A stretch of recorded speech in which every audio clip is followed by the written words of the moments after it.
Todd is great and he is always baked. Morning sun shining, we can't be late. Coffee brew and tunes on the go. Knock knock, it's the Todd and Joe morning show. Knock. What the fuck is up? Hey, buddy, what's happening? Not much, dude. It's, dude, like, and I know I say this every week, but that theme song just like it gives me like that Family Ties vibe. I fucking love it. Lord. Pardon. So, before we get into it, I don't know about you, Todd, but sometimes I run out of bud. What? Sometimes I run out of bud. And what are you going to do when you run out of bud, Todd? Where can I go? How can I fix this? You, my friend, are going to take a trip down to Syracuse, Onondaga Boulevard. I can't remember the exact number, but you'll see a sign for it. It's called 4656. 4656. Listen, it's hard enough for me to remember my own home address, let alone, but still, yeah, check it out. Joe's Buds. We shared a reel from them yesterday, kind of showing some of the products that they got, some like pre-rolls and stuff, different things they got going on. There's a lot of stuff, plethora, great prices, good people. Check them out. Joe's Buds in Syracuse, Onondaga Boulevard. 4656. Here you go. I'll forget in like 5 minutes. Wait. So yeah, no, that's where I would go for some of my marijuana needs. All right, so I'm getting a little bit of an echo from you.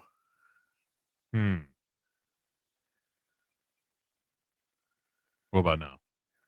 You. Any better? Echo. No echo. No? Good? That's perfect. All right. So we might have two of these today. We might only have one. But let's fire it up. All right. Let's do it. Let's Bangin Bangerz. Bangin Bangerz. I also got a new little thing for us too.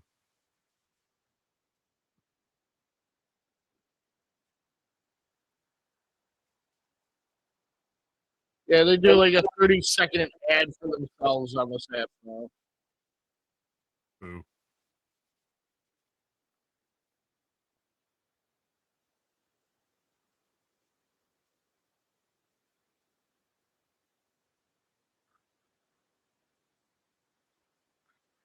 Are you playing anything?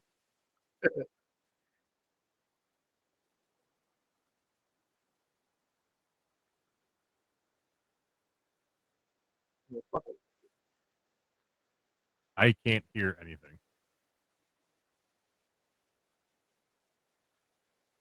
You can't hear it?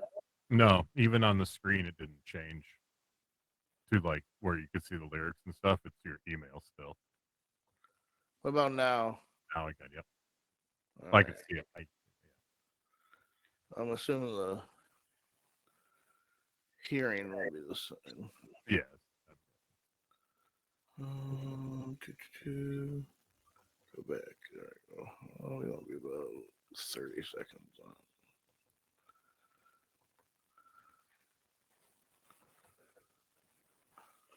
/iOS or Suno.com/Android to make music for free with the real Suno. Early in the morning, rising to the street, light me up the cigarette and I'll have shoes on my feet. Got to find a reason things went wrong. Got to find a reason why my money's all gone. I got a down nation and I can still get high. I can play the guitar like a motherfucking riot. Well, life is too short, so love the one you got.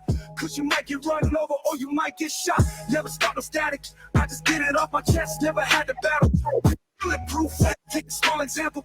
Take a tip from me. All of your money, it all is a fake app.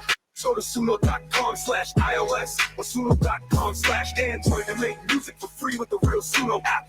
SUNO. Do not settle for this fake clone app. Make music for free on suno.com or find an iOS app at suno.com/iOS Android app at suno.com/Android. This is a fake app. Please go to suno.com/iOS or suno.com/.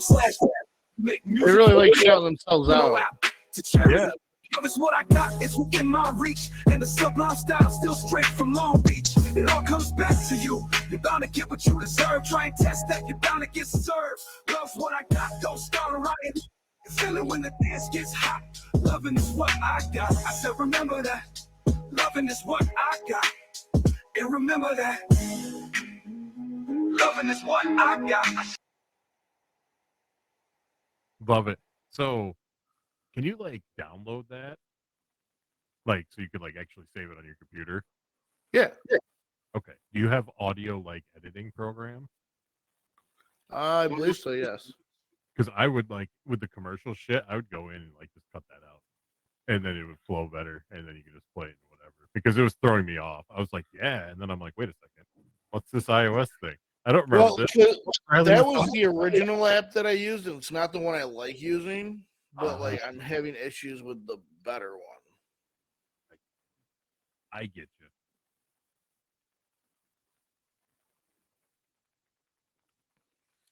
All right, we got any Todd news?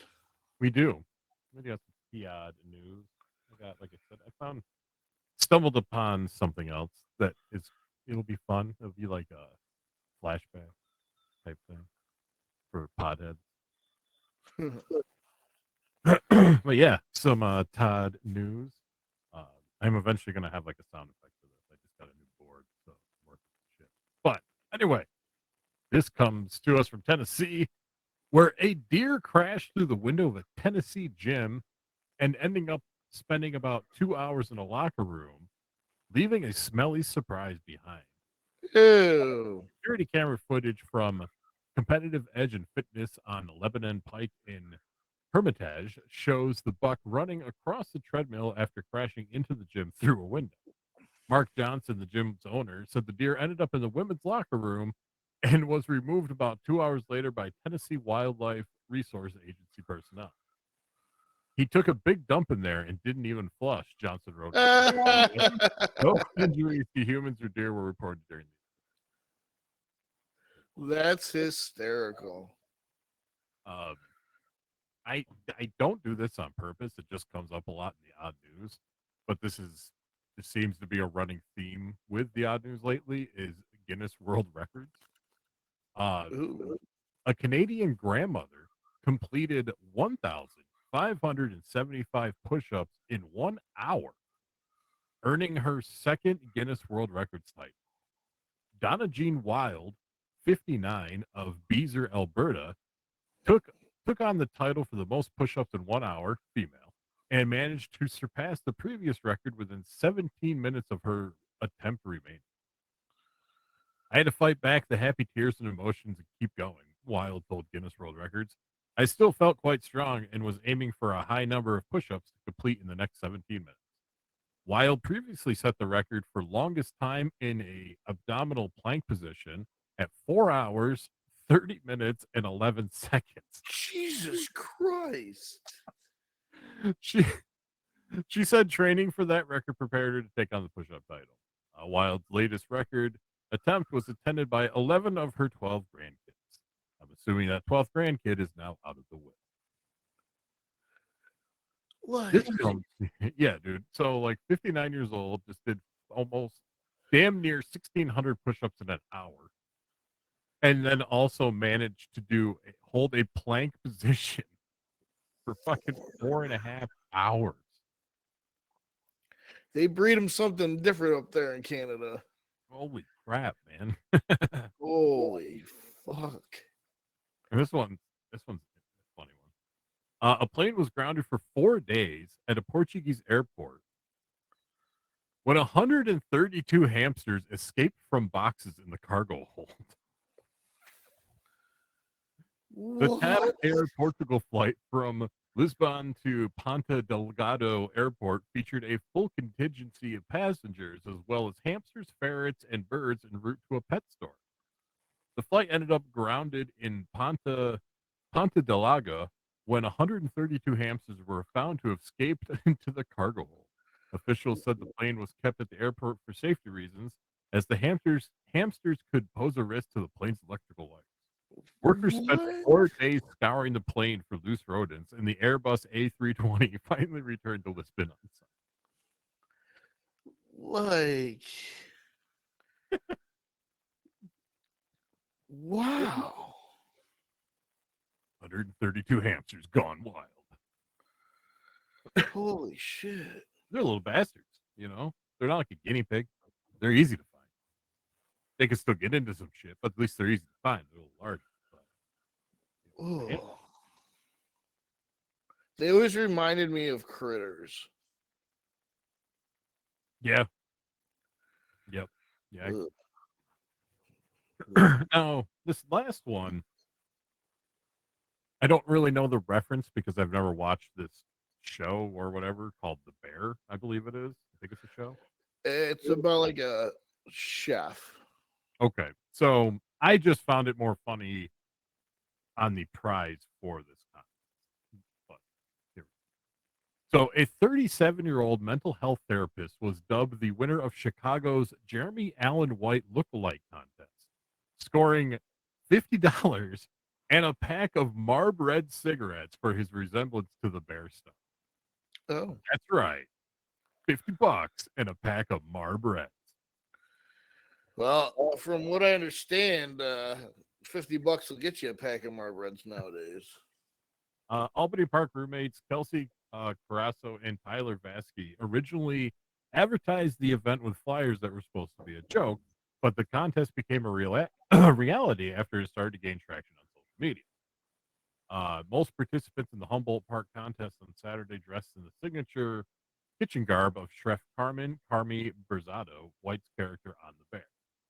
Ben Shabad, 37, a mental health therapist from Glenview, claimed the top prize. $50 and a pack of Marb Reds. Wow. It's like it's 1991 all over again. So, and you know what? That's fucking the best part about our brains, Joe, is that you just said something. It's like it's 1991 again. Now, we're not going to go back to 1991. We're going to take a trip back to 1998. Okay. Okay. I was a stoner. Let's see, 16. So I started smoking 3 years before that. So next year is actually like my 30th year of being a thank you. So I keep a lot of weird random shit, and I stumbled upon a small stack of something that I'll probably still never get rid of. High times. This is the December 98 issue. Sheesh. So in these, they had something called THMQ, which was like the market in certain states. So I'm going to read what we were dealing with in the late 90s, because if you're a pothead, which 9 times out of 10, if you're watching the show, you probably are. The strains of weed now, that shit wasn't a thing back in the 90s. Like, it was a thing, but it was like you had Northern Lights, AK, White Widow, like New York City Diesel, and then you had your Beasters, and then your fucking like outdoor mids. So, and this goes through states. I'm not going to go through everyone in there, but just go ahead, hit up Michigan, Pontiac, Michigan. They got the Regs in 1998. A steady crop with decent buds, a little pricey, a bit harsh, but tastes better in bongs.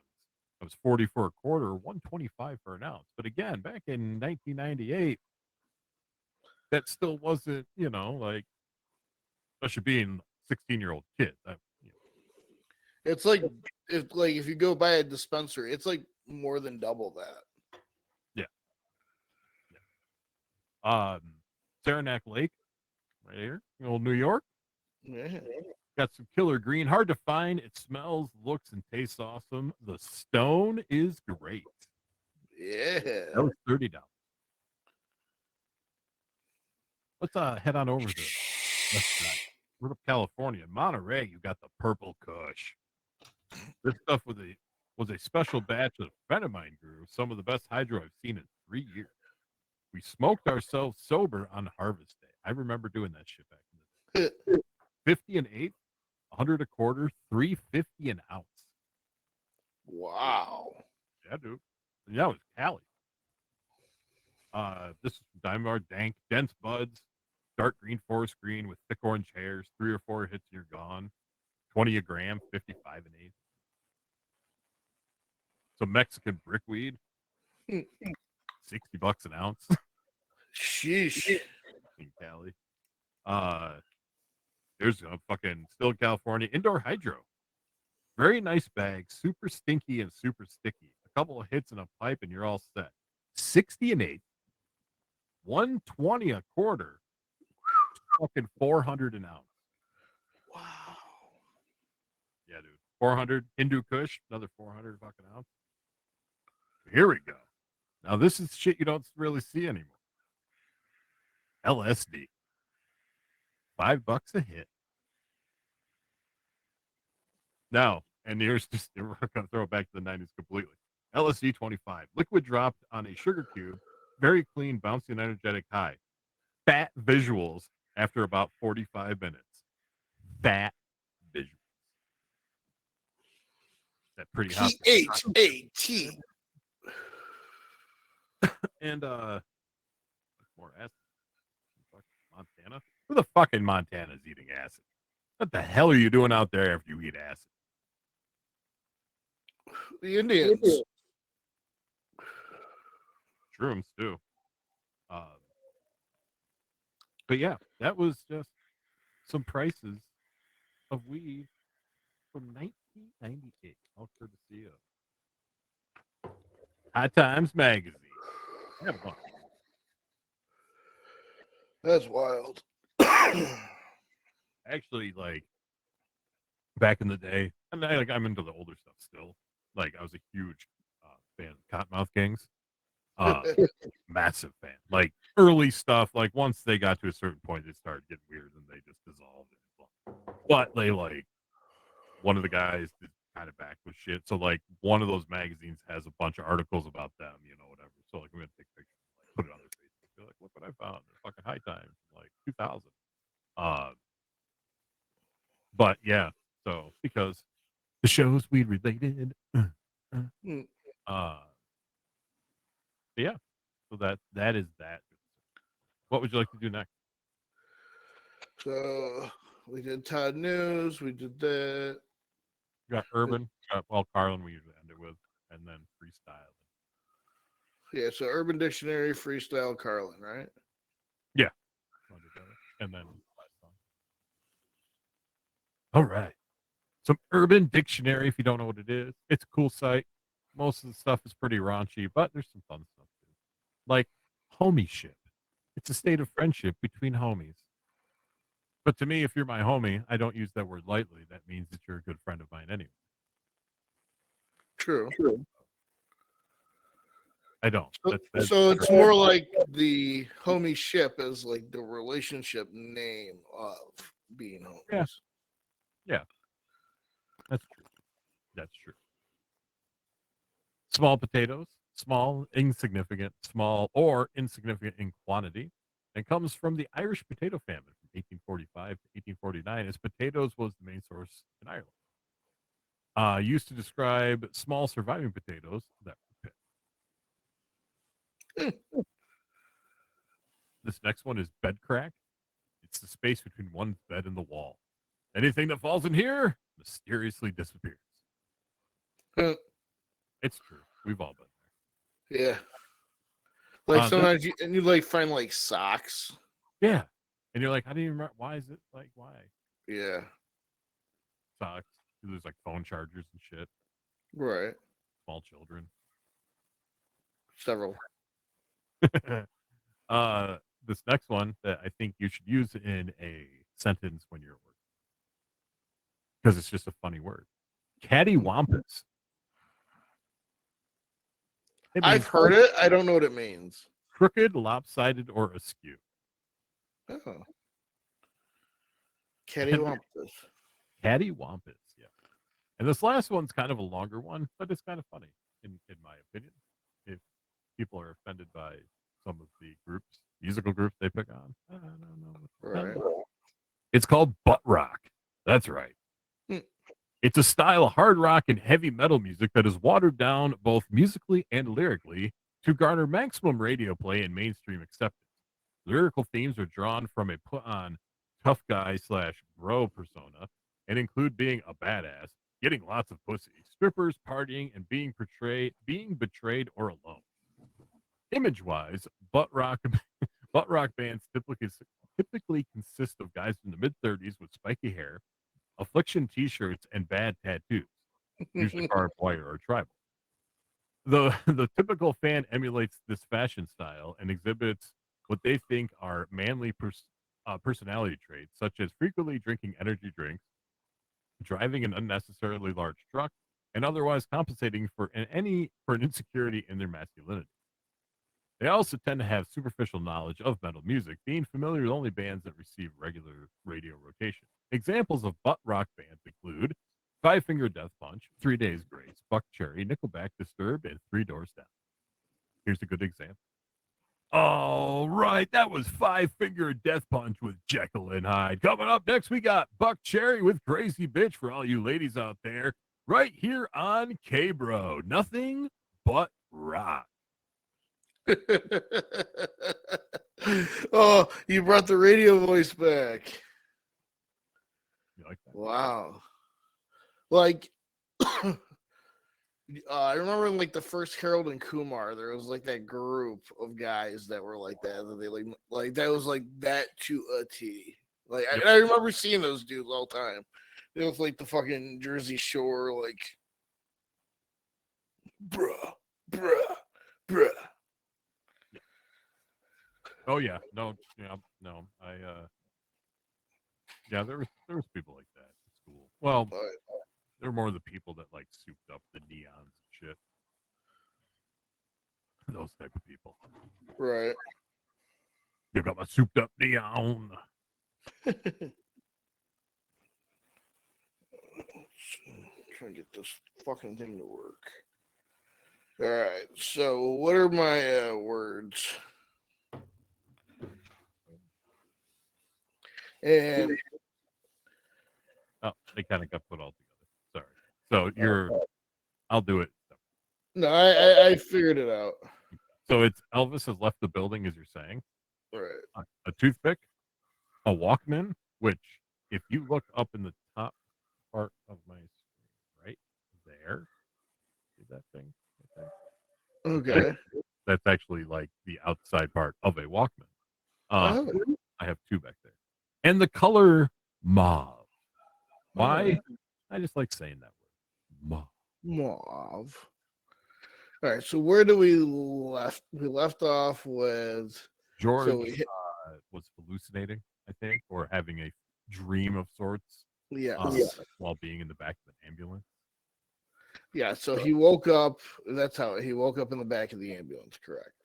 After he had a weird, very sexual dream about Olga and. Yep, there was a cute paramedic with soft features. Yes. Okay. But you didn't say, ooh, dun, dun, dun. Dun, dun, dun. All right, so I'm going to be introducing a new character. So as George wakes up, he sees this beautiful woman with soft features and beautiful shoulder-length mauve-colored hair. And she says, Sir, are you okay? And George looks at her and says, I'm okay now. And she goes, Sir? And he goes, you can call me Daddy. She goes, sir, you're I think you're concussed. You hit your head and you had a very very large black man on you, and I'm not sure what's going on, but the police are going to be meeting us at the hospital. And George starts to get a little bit of the memory of what had transpired to put him unconscious. And he says, fuck, oh shit. What about Sally? And again, this mauve-haired beauty has no answer. She has no idea what's going on. So he's trying to get up, and she's, sir, please get down. Please get. He's trying to get up back here.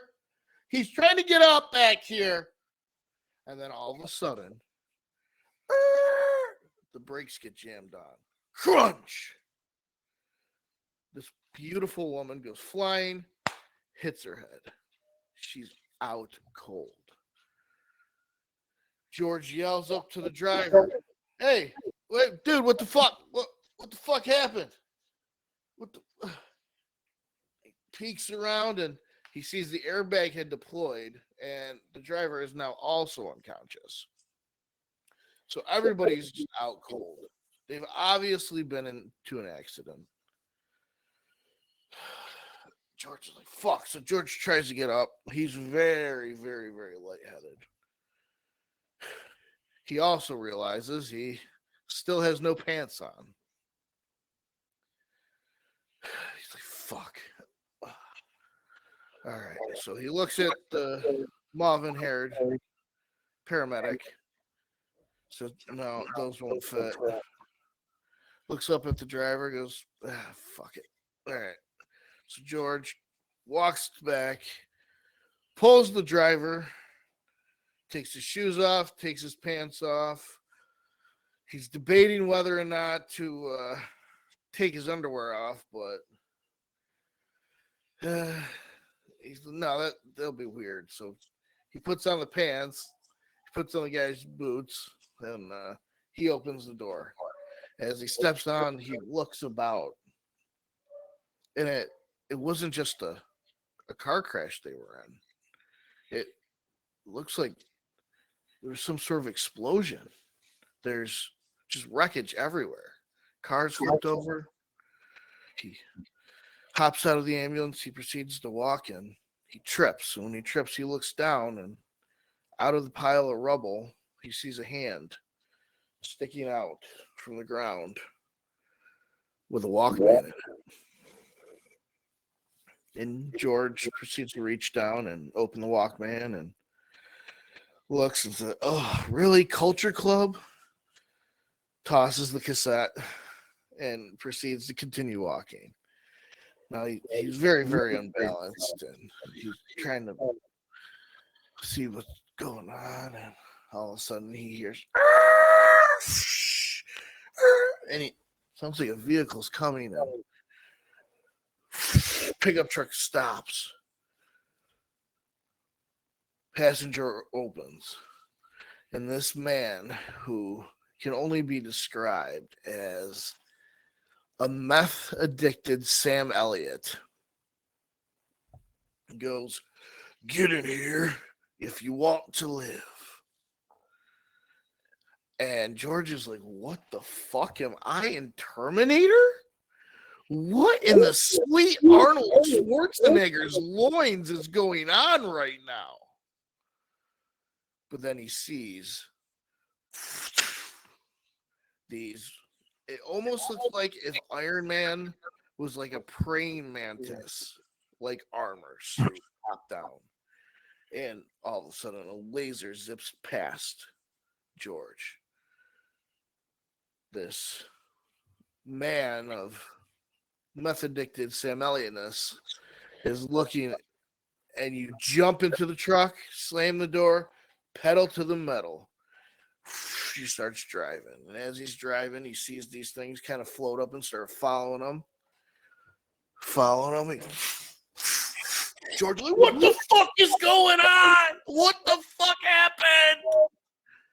He's trying, shut the fuck up and hang on. He goes, hold this, and he throws the kitchen's remote.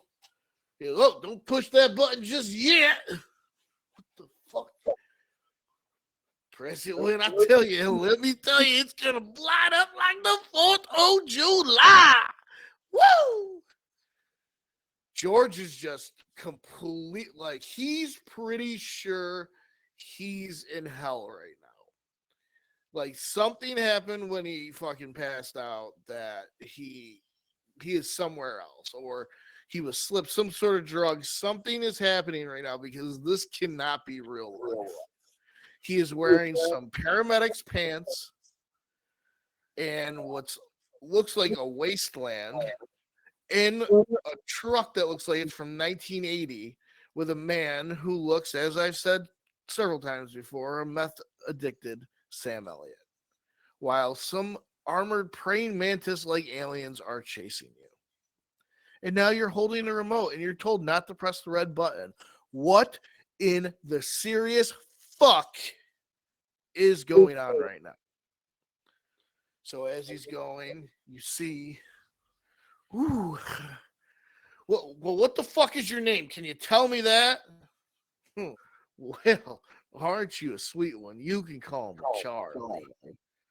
Okay, Charlie, what the fuck do you want me to do with this? And Charlie goes, press the button now. George presses the button. You hear. George looks back. The buildings around down the alley they had just gone down begin to collapse upon all these little robo-alien things. They get to the next thing. And Charlie goes, well, you need to hang on, man. Woo-hoo-hoo. Elvis has just left the building. And George goes, where the fuck are we going? I forgot to tell you. I was sent there to pick you up, Georgie. You know who I am? Well, yeah. Oh, my cousin done called me and told me, sent me down to get you, take you to a safe place, get you away from these damn vermins that are chasing us. Who's your cousin? Well, he looks at him, takes his toothpick out of his mouth, throws it out the window, and goes, well, that would don't gonna be Cousin Olga.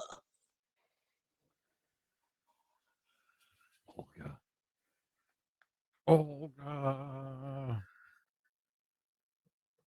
So now I need to put Redneck Charlie. I'll be very, very honest. I don't know how I went into Hellscape World. It went there. It went there. It went there. It just. Do you know what it was? Me and Blake have been watching the Sarah Connor Chronicles. Oh, okay. So I think maybe that's been. And me and Blake watched. So I'm really curious of how he'll view it. So this is actually a cool thing to talk to. I can talk to you about this. So we made a list of movies that for us to watch together. And the Terminator movies are on there. But the way we did it is we watched Terminator, Terminator 2, and then Terminator Dark Fate. Because that, when they came with Dark Fate, they're like, oh, this is how it was really supposed to go, not T3. Yeah. So now his perspective to him now, that is the timeline. I'm like, I kind of wish that like was my upbringing. Is Indiana Jones on the list? Yes. Are you going to show it to him in the not correct order? I'm going to show him in the chronological order. So we'll start with Temple of Doom. See, I really just wish they did that. Oh, fuck. I think those people. I really just wish they had done that in the first place. Honestly, because I didn't know until so late in life. You know, See, I was a teenager when I realized it, But like, I feel like if you started with Temple of Doom, people wouldn't have had so much love for it. You know what I mean? Yeah, but it would have been different because that's the thing, where we've like, because I'm always like, oh yeah, if it was like this, it'd be weird. But it's like, you gotta think if it was presented in our lives differently, Right. we wouldn't know the other one.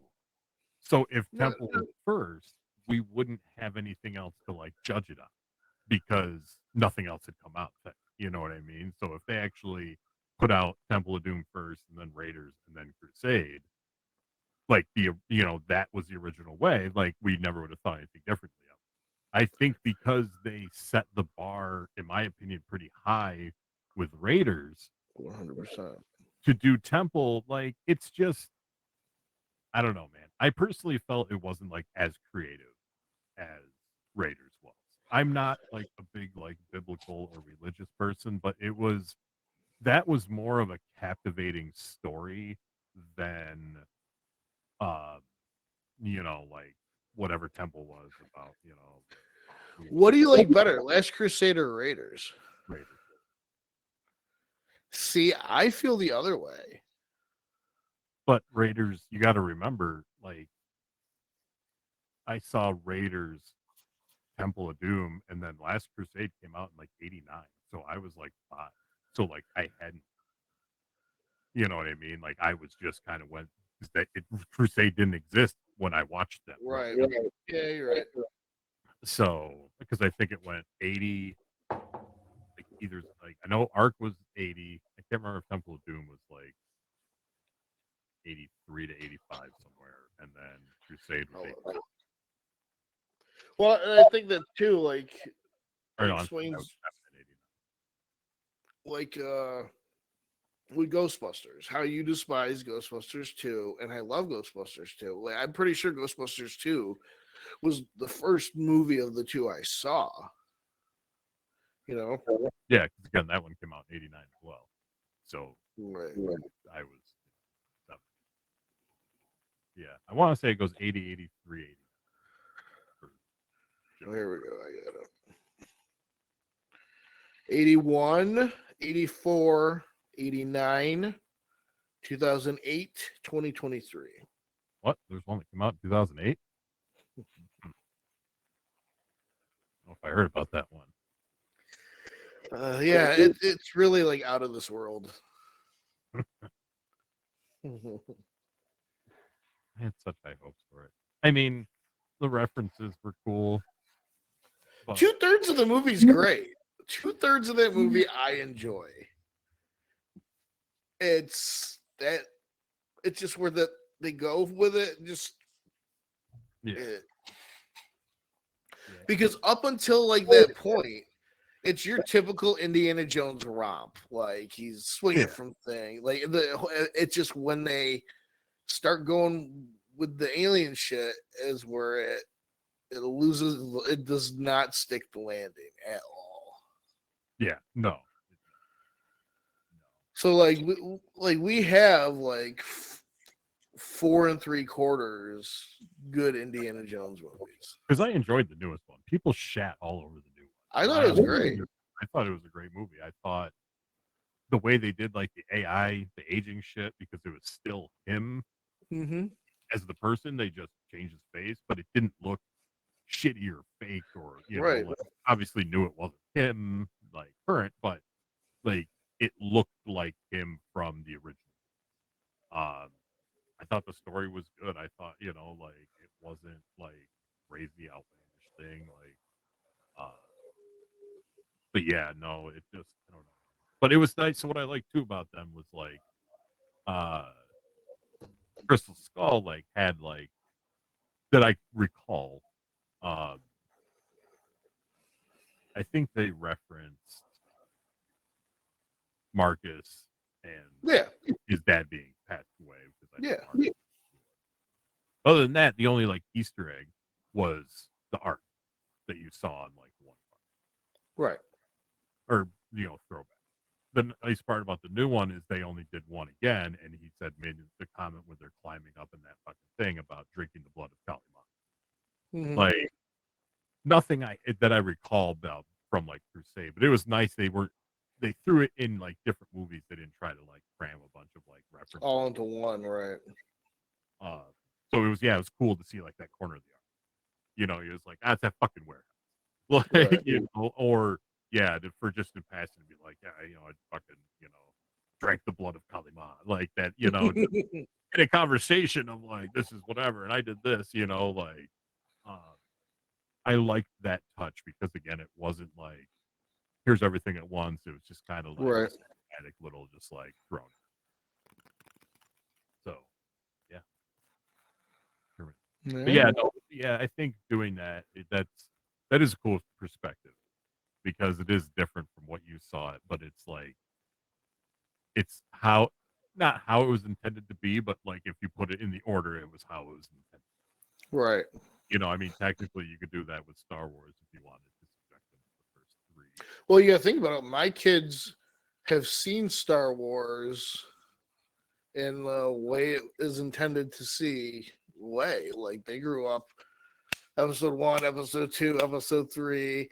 And even though they saw like the original trilogy, like seeing like the whatchamacallit, Rogue One and all those, like the Han Solo story, but like them being alive as that next trilogy, each one has come out. Like that, we could probably sit here and do a whole podcast on the expanded universe and everything with Star Wars. Like, I've lost track. It's become too much for me. It's just way too much. Like, I'll be honest with you, because I just never want to watch them because I've never watched episodes 1, like, and I don't ever. Like, you never I've, watched the 1, 2, and 3? I've watched 3 because I feel 3 makes 4, 5, and 6 make sense. Yes. But like, I feel like I don't have to watch episodes 1 and 2 to understand 3, 4, 5, and 6. You know what I mean? Like, Right. I pretty much gathered everything. Plus, like, I don't know, man.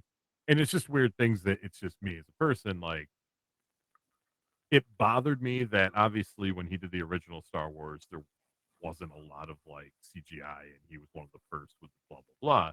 But it was all creative because you were building shit, you were building Right. sets, you were building whatever, you were going to locations. I think it pissed me off that 1, 2, and 3 was so green screen CGI based that it's Star Wars, so it's not real, and I understand. But I Right. think that made it feel less real to me than actually knowing, like, hey, that's a set. That's when they did the next 3 that I was excited. Like Abrams built the Millennium Falcon. They, you know, like they went on location, they went to Ireland, Right. places because it was more real. You could tell that she's walking up this gigantic fucking mountain, you know, on an island. It wasn't just her walking up a set of stairs on a green screen, like over and over, you know, like. Right. So I think that was my biggest gripe, and I just feel like I don't know. I watched 3 and I enjoyed it, and like I said, it made 4, 5, and 6 make sense. But I kind of have pieced together everything else about. Now, have you watched any of the Disney Plus shows?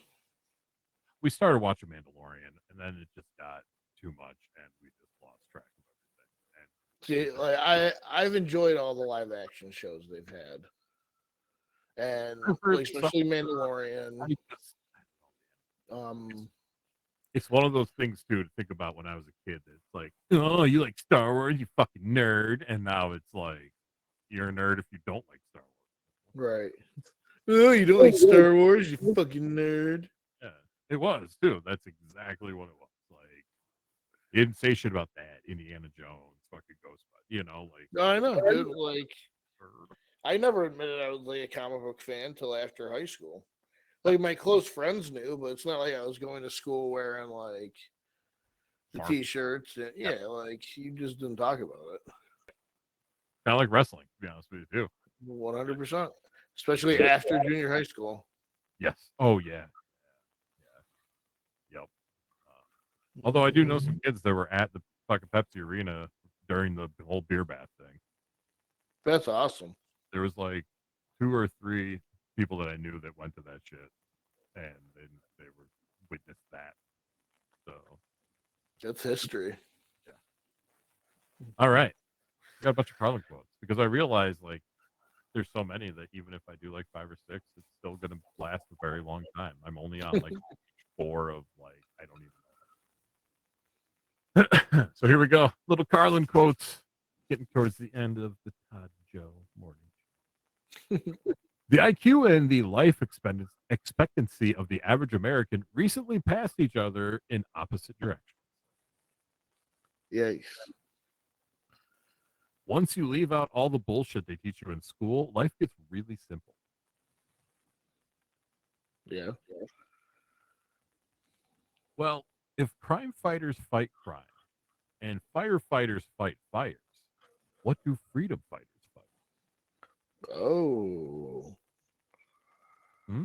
Hmm? Ooh. Hmm. Electricity is really just organized lightning. He's not wrong. Right. Is a vegetarian permitted to eat animal crackers? Yes. And your last one for the day to make you think. Would a fly without wings be called a walk?